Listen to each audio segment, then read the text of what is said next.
ప్రభుత్వ స్కూళ్లు గురుకులాల నుంచి వందలాది మంది అంబేద్కర్లు రావాలి.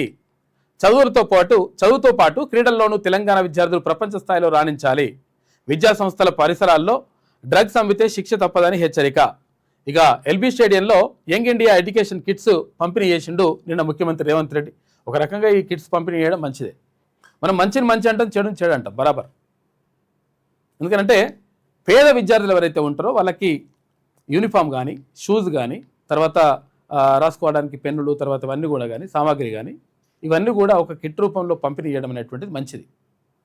తీన్మాన్ మల్లన్న గత సంవత్సరం అక్కడ తన పెద్ద కుమార్తె షాకే పటేల్ బర్త్డే సందర్భంగా బర్త్డే చేస్తే అనవసరంగా ఖర్చేందుకు ఈ డబ్బులని పేద విద్యార్థులు ఎవరైతే అంటే ఏదైతే ప్రభుత్వ పాఠశాలలో చదువుతున్నటువంటి విద్యార్థులు ఎవరైతే ఉంటారో ఆలేరు నియోజకవర్గంలో వాళ్ళకు షూస్ పంపిణీ చేస్తా, బాటా షూస్ అని చెప్పేసి అందరికి పంపిణీ చేసిండు. చేసి ముఖ్యమంత్రి గారికి అప్పుడే రిక్వెస్ట్ పెట్టిండు, అయ్యా ముఖ్యమంత్రి గారు ఇది రాష్ట్ర వ్యాప్తంగా ఇంప్లిమెంట్ చేస్తే మంచిగా ఉంటుంది. ఈ షూస్ ఒక్కటే కాదు, టై కానీ, డ్రెస్ కానీ, తర్వాత అన్నీ కూడా ఎక్విప్మెంట్స్ అన్నీ కూడా పిల్లలకి ఇస్తే ప్రభుత్వ పాఠశాలలో చదువుతున్నటువంటి పిల్లలు ప్రైవేటు పాఠశాలలకు ధీటుగా కనిపిస్తారు. వాళ్ళ అపీరియన్స్ కూడా చూస్తే ఆ రకంగా ప్రభుత్వ పాఠశాలలకు పంపించేటువంటి అవకాశం ఉంటుంది. ఎవరు? తల్లిదండ్రులు.